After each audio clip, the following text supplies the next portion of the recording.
What is going on, everybody? Denmark and Marsh. I'm Dylan Denmark. That is Graham Marsh on the 1010XL Gator channel on YouTube, Facebook, and of course many others. On the podcast that you can get on Spotify, Apple, and many more.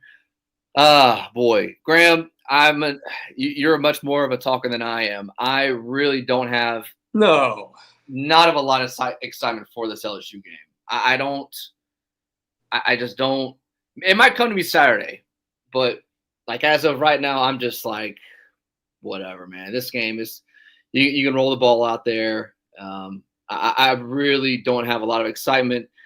Yeah, 8 starters out, and that's not including what DJ Lagway, who I don't think is going to play on Saturday. Montrell Johnson has been questionable; that hasn't played in a month, and Damian George and Elijah Badger, who did not play. So that number could grow to like 12, which would be 12 starters not playing potentially against LSU on Saturday. I'm going to answer our first comment from YouTube. Kyle says, do we really think we have a chance at French?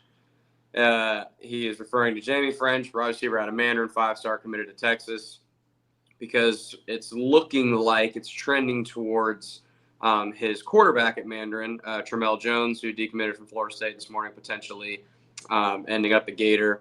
So there's maybe some thought that maybe the quarterback might convince him. No, I don't believe they have a shot. I don't think Dylan does either. We might get into recruiting a little bit. Yeah, we're going to talk about that. We're going to talk about that in Yeah. 15 minutes. Just talk about the game first. Yeah. I just saw a comment. Wanted to get out in front of that. Probably not. I wouldn't give any life to that until we see something different.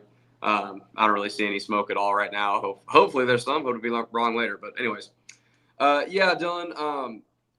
I want to revisit the first comment you made that I'm more of a talker than you. Yes or yes?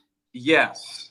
You mean I'm more the social butterfly in this podcast, and you're more nuts and bolts and live in reality, and I'm a little bit more. We'll go to outer space, and sky is falling, or the Gators are back, depending on just how that one game looks. Yeah, guilty as charged. I'm very reactionary with every game, but I think that's fine. I think that's how you kind of should be when it comes to that stuff sometimes, especially talking about Billy Napier's job and all that. Like, look, when more football gets played, I update my opinion. I update it passionately, but I update it. Yeah, Dylan, here's the thing, man. I think I was a little interested. The line's only -4 right now for LSU. Of course, LSU didn't look good last week against Bama. I get it.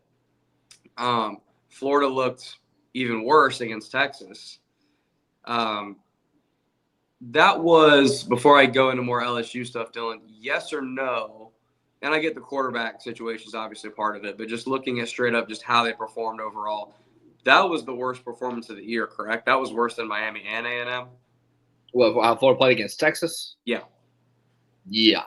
And look, totally understanding that they're on the third-string quarterback. It's a different set of circumstances than A&M and Miami were, but just straight up, in a vacuum, watching the game, that's the worst product they've put on the field so far.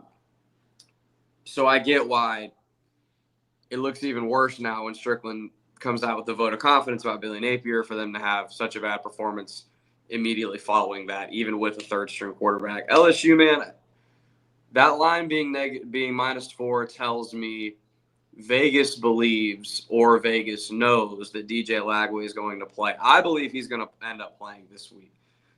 Last week, I was kind of on the fence. You kind of pushed me to the correct side that he ain't going to play. This is gamesmanship type of thing. This week, I tend to believe you're going to see him out there.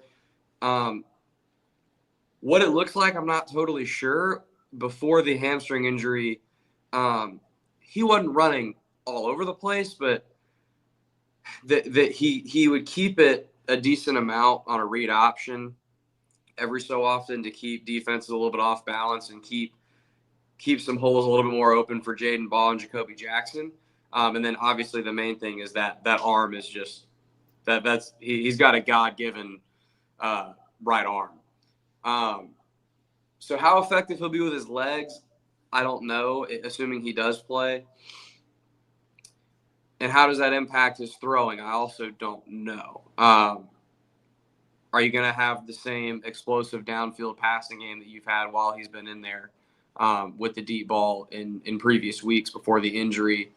Who knows? I think Vegas is telling you a lot about if he's going to play or not, though, I guess is my main takeaway. Yeah, I 100% agree with you there. I've kind of lost my luster with Vegas when it comes to the Gators because they had the Miami game. I know it was week 1. Miami game and A&M game like really close. They thought it was basically a coin flip. And then you go to the UCF game. They had UCF favored. When we had just watched UCF play Colorado, and I'm sure like many others had, we watched that game. We were like, yeah, UCF's not that good. Florida's going to beat this team. And then when I saw that, I was like, something's fishy here. And then they've been wrong with the big spreads with Georgia and Tennessee. But yeah, I do 100% agree with you that I think they're trying to cover their butt because if Lagway does play, you can't have LSU as a 10, 17 point favorite because if that were to happen and Lagway does play, then the line's going to change drastically. To go off what you said about the run game, LSU for some reason in the last 6 quarters has looked terrible. They haven't been looked as good on the offensive side with Nussmeier. Brian Kelly's been asked, is he going to make a quarterback change? He's not going to. But the defense, specifically the run defense, has looked really, really bad. Since A&M in the second half when they put in Marcel Reed, A&M had 242 yards rushing against LSU. And then last week against Alabama, they had over 300 yards rushing. About 200 of it came from Jalen Milroe and all the runs that he had. So there is a lot of life where you can look at and say Florida can have a run game. I mean, Florida, for all intents and purposes, should have beaten Georgia. Obviously, when if Lagway had stayed in there. But the way they ran the football the entire game, and they got away with it from the Texas game, and it got ugly quick. So it's kind of hard to run the football when you're down 21-28-0, and then when it got to 42-0. But this is a game where at least you can look at something and say Florida can do this well, and hopefully you can do that going into the game. And in that Texas game, the only thing Florida did well all day was run the ball. They didn't stop the run well on defense. They didn't cover the pass well on defense, and they couldn't throw the ball. Aiden Warner can't throw a forward pass. But they were getting, I mean, even with it being obvious that that's the only thing Florida can do and being obvious that Florida wants to run the ball, even still, I mean, we talked about it on Saturday after the game. I believe they finished this way, but I know late into the third quarter it was like this. Jaden Ball and Jacoby Jackson were both averaging over 5 yards a carry. Yep. And that's against a better D-line than LSU is going to present you in terms of stopping the run. So I agree with you. I think the way Florida and maybe that has a lot to do with why Vegas has the line the way it is at -4, because if a team, obviously the Texas game is a really bad example because the defense just, crap its pants and Aiden Warner can't do anything. So that's a little bit of kind of an outlier example. But typically, in a more normal set of circumstances, especially this game because Florida's going to be at home, and then ideally DJ Lagway plays, a team that is picking up 4, 5, 6 yards a carry, it is hard. Even if you beat that team, it is hard to route that team, right? Very rarely do you see a team running the ball really effectively most of the game, and they end up getting killed by 28, 35, what have you, or even less, even 17, 20, something like that. And LSU's some Jekyll and Hyde this year and had a lot of moments where they just don't look that good, even last week. And I'll tell you this, Dylan, particularly if Lagway plays, but even if he doesn't, given the statement Strickland made backing Napier and all of that, right? There is no excuses to not look competitive in this football game. None. Not one. And that's not me saying they're definitely going to win, but if the fans are singing "Walt Back Down" and "We Are the Boys" between the third and fourth quarter, and it's dead in the swamp like it was in the Miami game because the game had been over for forever, that's unacceptable. Even if they don't end up winning the game, they got to take LSU to the wire because this isn't a great LSU team. It needs to be start of the fourth quarter, 10 minutes left in the game, what have you, and you're looking up and you're saying the Gators can win this game. Similar to Georgia. Similar to the Georgia game, and Georgia's obviously way better than LSU. So that's the type of game I expect. I don't know if the Gators end up winning, but the type of game I expect is honestly pretty close to the Vegas line. Yeah, and something we didn't hit on yet. When you look at the LSU offense compared to the Florida's defense is still statistically the worst, I believe, in the conference. One of the bottom teams in the league. They played well in the month of October. Right? It's just how awful they played in the month of September, and it doesn't get any easier because you're now out with Pup Howard, one of your better linebackers, who's played really really well for you. I would say your second best linebacker. Yeah, I mean, Shamar James is pretty good too. Not having him is going to hurt, and the injuries are just going to continue to pile up. When you looked at the stretch, we always looked at tough team, but really it's okay. Downhill physical team in Georgia. Texas really wasn't downhill physical, but their lines are so imposing that you could still get beat up, even though they do air the ball out a lot. LSU is going to run the ball at you. And now you're going to play Ole Miss next week, who's on a bye. And for all intent, I mean, it looks like right now they're playing their best football. So it's it's not going to get any easier. It's not. And Dylan, we've been talking about this for a long time. This has been kind of the narrative, probably since after Tennessee, maybe, that we've kind of started making this. Tony says seems like Nussmeier had a field day against defense. There's no way. I don't think I agree with that, Tony. I think Nussmeier has not exactly looked like Quinn Ewers this year. I mean, Nussmeier's a good player, but I don't think it's the same. I don't think it's the same explosive offense we were talking about in Texas that just ran up and down the field on the Gators. And to Dylan's point about LSU not being able to stop the run, I think Florida's going to make it not attract me. Florida's going to make this game kind of ugly to watch, which is when they stay competitive in games or even won games, that's kind of how they've won this year. Dylan, dating back to, I think the conversation started after, maybe it was after Kentucky, because after they had beaten Kentucky convincingly, and they were heading into the bye. And I think that's when it really started, the conversation of get to 6 wins. Just get to 6 wins, get to a bowl, and see what happens, right? So looking at it now, we said that entire time, they ain't beating Georgia, they ain't beating Texas. Between LSU and Ole Miss, you got to pick up one. At that time, Ole Miss wasn't playing all that well. So you were kind of like, okay, like maybe you pick up one between LSU and Ole Miss. Ole Miss is playing their best football, to your point. You got to assume they're going to beat Florida State at the end of the year. That team is completely dead. This is the game to pick up and get to 6, is it not? I think they're far more likely to win this game than they are next week against Ole Miss. 100%. I will say about Ole Miss playing Georgia because we're so college football such a roller coaster. I heard Lane Kiffin went on with Dan Patrick. It was yesterday, the day before yesterday, and he said they planned for Georgia in the offseason. Like they planned their entire season around Georgia because Ole Miss they didn't play Alabama. They played LSU to the wire and lost in overtime. And when Ole Miss went to Georgia last year, they got punished up front. So Walter Nolan and Princely Umanmielen are on that defensive line for a reason. Correct. And he said particularly Walter Nolan.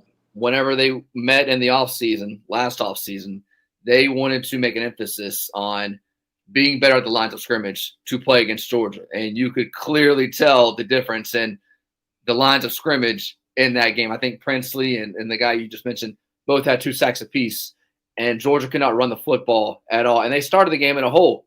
Jackson Dart throws a pick. Georgia goes up 7-0 on a 20-yard drive, and then that was it.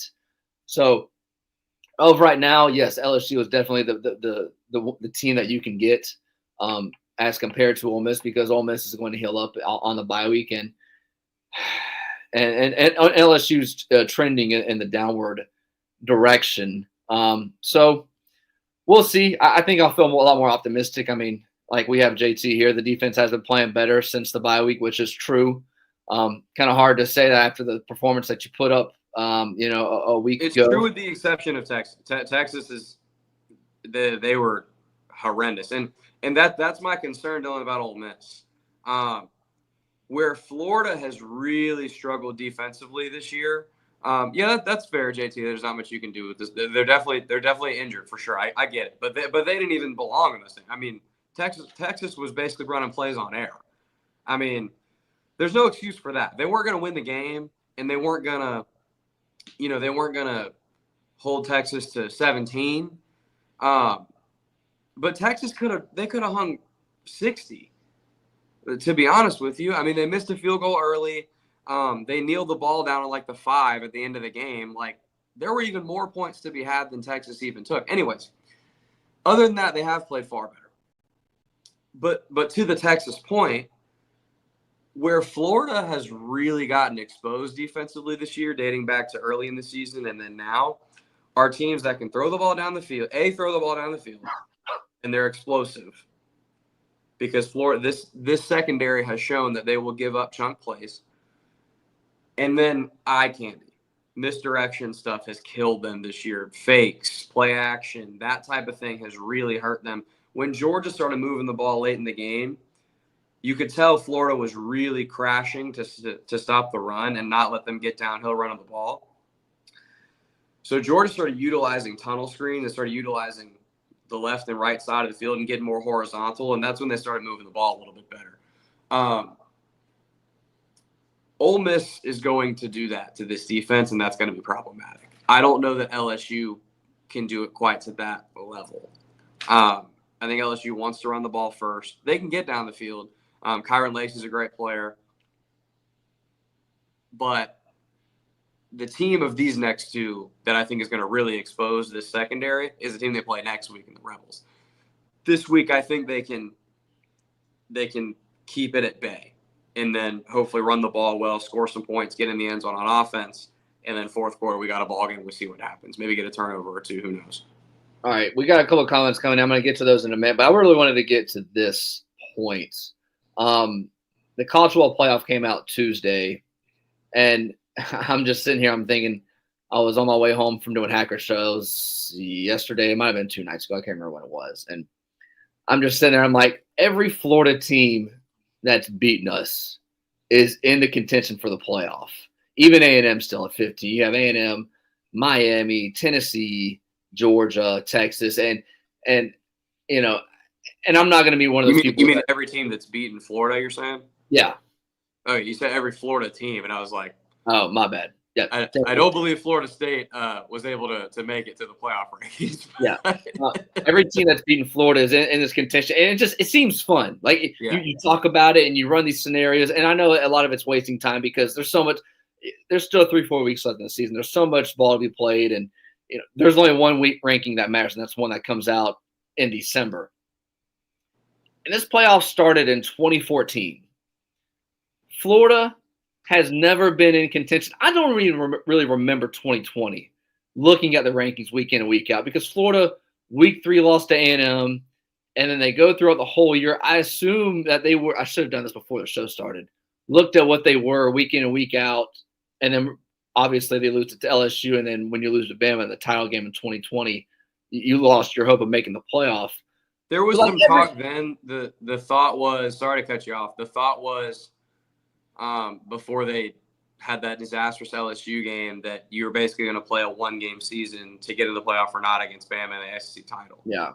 And obviously Marco Wilson throws the shoe, and that's all she wrote. But later in that year, it was like, okay, just don't have another loss until the SEC championship, and then if they win that game, they would have been in the playoff. So kind of that year, but I get your point though. It's not like they were the number 2 team in the playoff, and it's someone's trying to knock them out type of thing. Yeah, and I remember what that was like, and some people would say if had Florida beaten Alabama, they would have made the playoff, and that might have been, but it doesn't matter. It didn't happen. The point I'm trying to make is all these teams that Florida's playing and that Florida considers their rival are in contention for the playoff, and they have scenarios and they have shots to make it. And yet we sit here on November 14th in the middle of year 3 under Billy Napier. And we're excited because, hey, Tramel Jones decommitted from Florida State. Hey, Solomon Thomas isn't happy that Florida State got rid of a coach and we might have a shot to get him. Like, it just adds to another layer of the depressing mood of where we stand as a fan base for the Florida Gators. Yeah, I agree. I mean, it's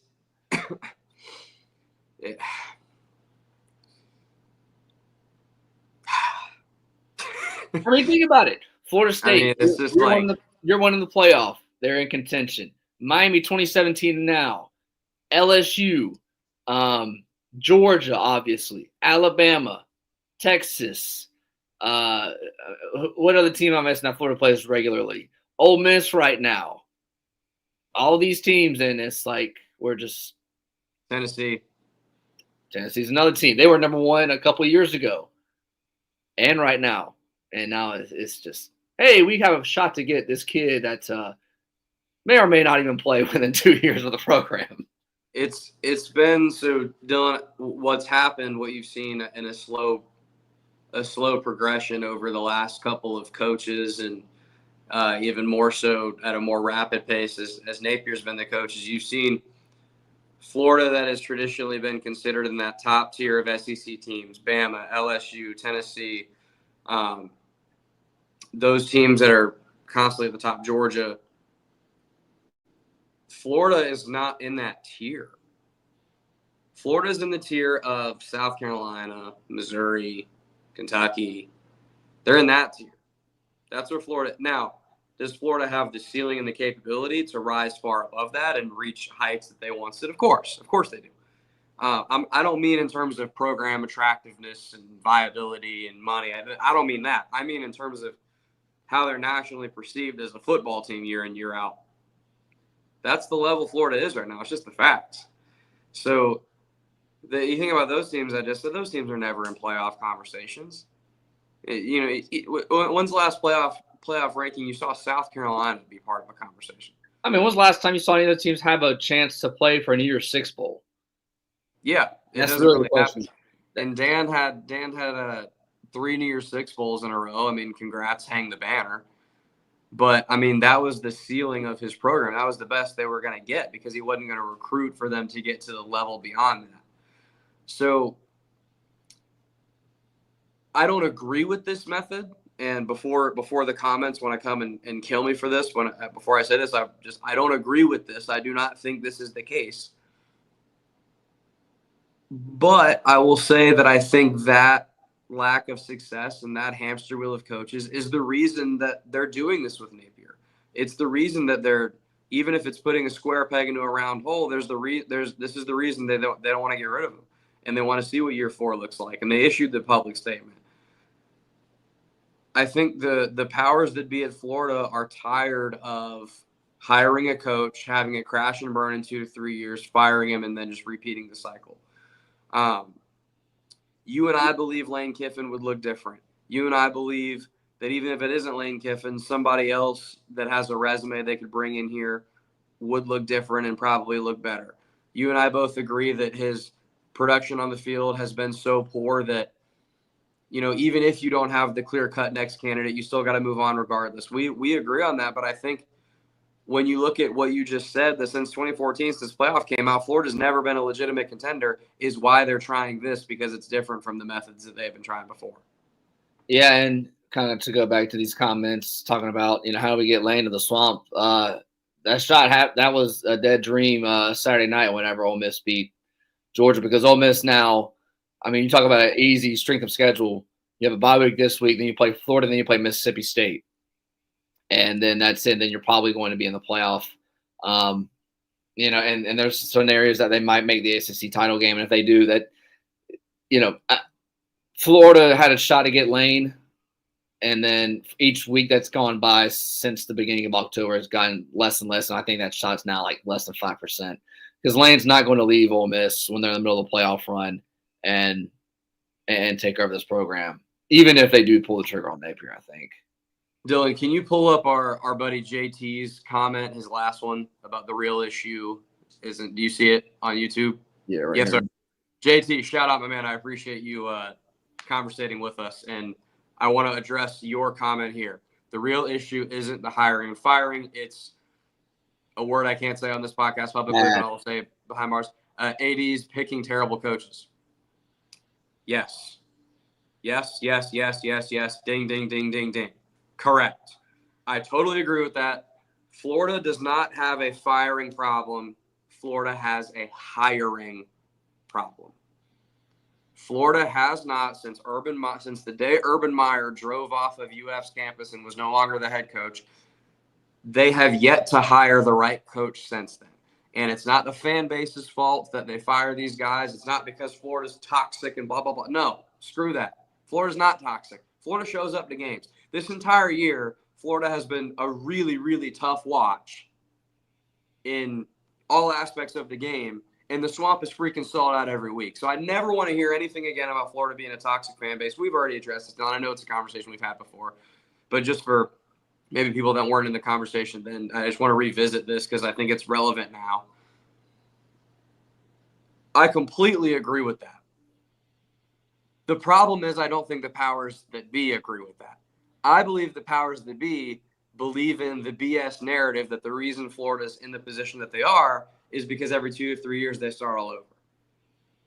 Well, whose fault is that? Whose fault is it that 2 3 years down the road they got a coach who can't do anything? Maybe the people that hired him in the first place. So that's what makes it so aggravating, Dylan, to continue to go on with your point about, man, since this college football playoff's been a thing, Florida's is not a factor. It sucks. And it's why we have talked about before, you and I have talked about on this podcast.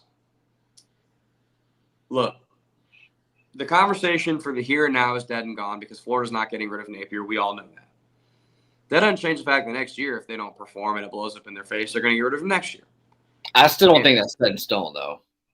You don't think it's set in stone that he comes back next year? Yeah, it's not set in stone. I don't think it is.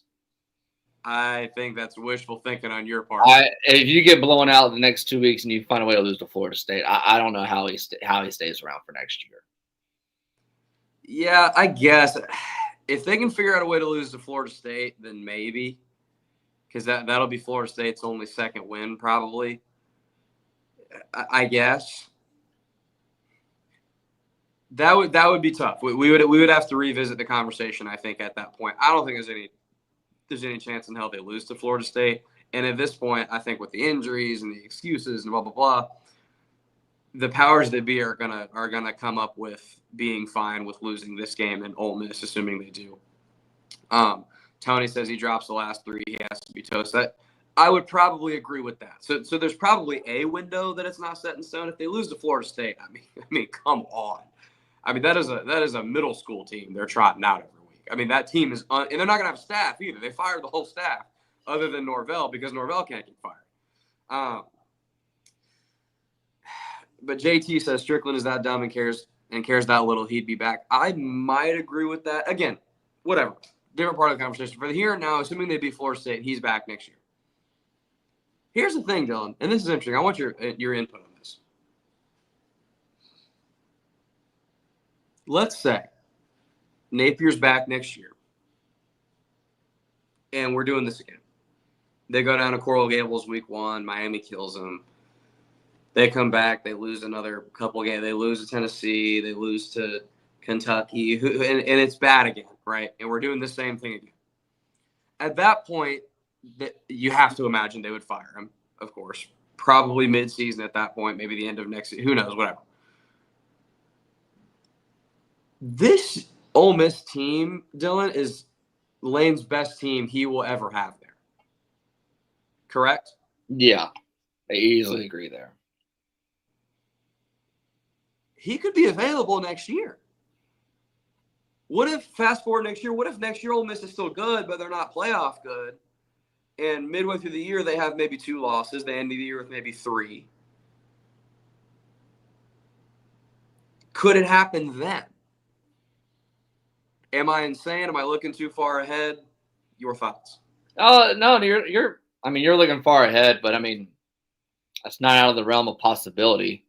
I'm looking far ahead because I don't see a world where Napier's not the coach to start the year next year. You might see a little more of a world. I think that's less than 2% chance. I mean, I think everybody agrees that Napier's not going to be the coach. I'll go 3 years from now. Definitely 3 years, maybe 2. So, I mean, once you look that far in the future, you're kind of guesstimating what's going to happen. I mean, yeah, from that standpoint, Lane could still, get that. I mean, we all, again, I've said this a couple of times. The schedule doesn't get any easier for Florida next year. It's harder, actually, because you have the same home and home, same opponents you have this year, except you're dropping UCF and you're adding USF, South Florida, and Tampa. See, I looked through the schedule. I actually disagree with that point that the next year is harder. I think it's basically the same.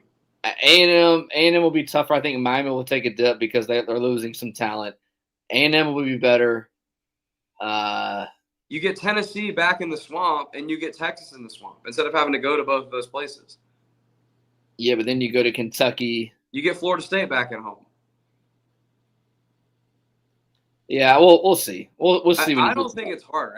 I don't really. I heard Pat Dooley say that because he was saying basically it's just this year, but more tough away games. But I don't know, and I don't think USF is as good as UCF. Well, maybe this year they are, but I mean USF they play with Alabama like what's it? The last that's true, but they've been bad since then. Like it's weird, and that's been the beginning of the year. Let's see. Let me catch up on these comments, and then I'll get out of here. Let's see. Texas, Tennessee went through carousel coaches. Yes, if you find the right coach, you'll have a good program. It's like NFL with quarterbacks. You get a good quarterback, you're a good football team. Making the correct hire, sticking with below average coach. Yes, I went off on that whenever the Strickland statement came out last Thursday. You're okay with mediocrity when you make that statement, and you're preying on hope. Let's see here. We've sold the swamp how many times in 3 years? Toxic. Yeah, Florida's. I think they've sold out pretty much every game other than the cupcakes this season. I think they've sold out every home game. I haven't seen that they've sold out the LSU game yet, but I mean, if it's not, they'll be just short of a sellout. You ain't gonna see a lot of empty seats, dude. Yeah. Let's see. What's this here? Don't want to see a 1 year great season like FSU, then start sucking like FSU this season. Need a new leader for success. Yeah, the difference is Norvell has won a lot with the portal, and not with a lot of high school. Napier's got a lot of high school. So, I mean, all the best players on Florida's team right now are freshmen and sophomore that should be coming back next year. And I think one of the big reasons why Strickland came out with a statement because he believes, if I had to guess, that a lot of those guys are going to come back next year. Because if he thought that DJ Lagway and a lot of these guys were going to leave and they weren't playing for him, I don't think he'd be confident in saying something like that. Yeah. Let's see. Let the pro get the skinny. I am skinny. I can agree. Let's see. 1 in 10 against rivals. Yes. You're skinny, Dylan? What? Who's calling you skinny? No, he said get the skinny. That's his name. Oh. You can't see that? Sorry, I was not looking for something there. Let me see if I can find one more good one. Miami's not the opener next year. Miami opens Notre Dame. That's right. September 20th is when they play. Yeah. But it's Florida's first important game, right? Big game. Yeah. So, all right. Yeah, we were live on YouTube for whatever reason. This wasn't live on Facebook, so this will be up on Facebook momentarily. In the next couple of hours, we'll give you a post-game show. The game's at 3:30. ABC. Check your local listings. We'll do a pod about 7:30, and I just want a good game, man. I don't want another blowout. It's not good for the soul. It's not good for the show. It's not good for content. It's not good for anybody. I think the Gators win. You think the Gators win? Yeah. I think Florida loses by 10. Florida loses by 10. Lagway's going to play. Baugh and Jacoby Jackson are going to run wild. A couple deep shots. The game we went to 2 years ago when Anthony Richardson had the long run and they tried to make it, I completely forgot that Jaden Daniels was the quarterback at LSU, and LSU had the receivers of – I remember Butte because he was the dude that wasn't having a good year, and he got the ball the first play of the game. You're like, oh, it's going to be one of those games. And Malik Neighbors and Brian Thomas Jr. were on the field. Like, I don't remember that being – I have no memory of that when we played there. And remember Jason Marshall got a late interception. Yeah, it was a PI. Really game. It was a roughing the passer. Yeah, that's what it was. Yep. Gervon got roughing the passer. Yep. So, all right, Graham. We'll roll out of here. We appreciate everybody listening. Continue to like and subscribe on the 1010XL Gator channel that is continuing to grow. And tell a friend that we'll be on after the game, regardless of what the outcome is. And we'll talk to y'all then.